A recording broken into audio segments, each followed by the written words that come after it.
Magsisimula na ang regular season. Tingnan natin ang preview ng Lakers at Warriors. Isa ito sa mga fanbase sa NBA at talagang kaabang-abang ang match-up na to.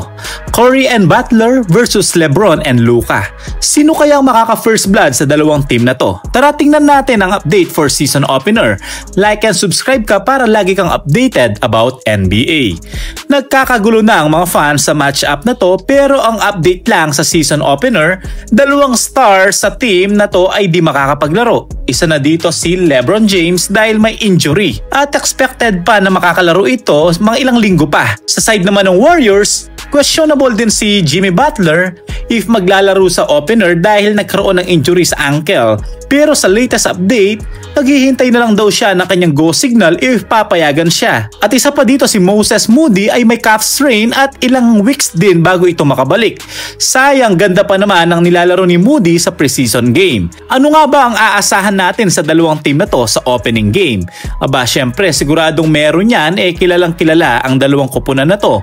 Malaking spotlight at mataas ang expectation dito.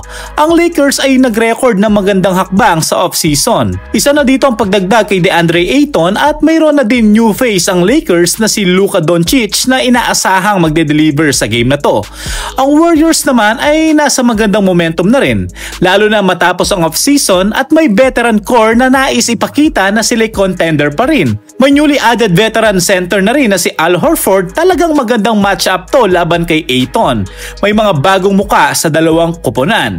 Good news to for Warriors dahil may legit center na. Dahil walang LeBron sa match-up na to, talagang pagtutuunan ng pansin si Stephen Curry at Luka Doncic. Sila ang magiging team leader ng kanilang team. At according sa survey, magiging MVP mode daw si Luka this season. Kaya ang opening game na to ay magseset ng momentum nila sa regular season run. Isa din aabangan sa match-up na to ang kanilang mga rookies and bench players. Maganda ang mga nilaro nila sa nakaraang off-season. Maraming nag-show up. Sa Warriors side, si Will Richard ang bagong rookie ng Warriors. Talagang napuri ni Steve Kerr sa pinakita at inasahan na palalaruin daw niya ito sa regular season. Ang kanilang mga benchers, sila Davis, Post, nag-improve ang performance nila at marami pang iba. Sa side naman ng Lakers, nagpakitang gilas sila Gabe Vincent at Dalton.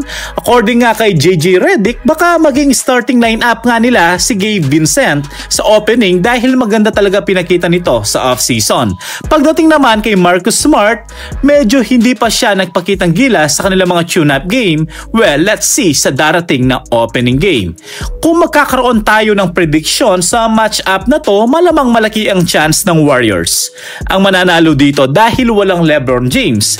Kung magbibase tayo sa run sa off-season, maganda ang standing ng Warriors at healthy si Stephen Curry. Pagdating naman sa Lakers, malamya ang kanilang standing.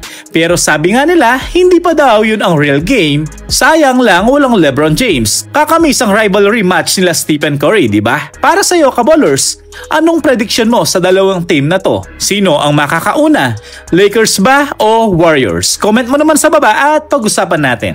Don't forget to like and subscribe. Thank you for watching. God bless.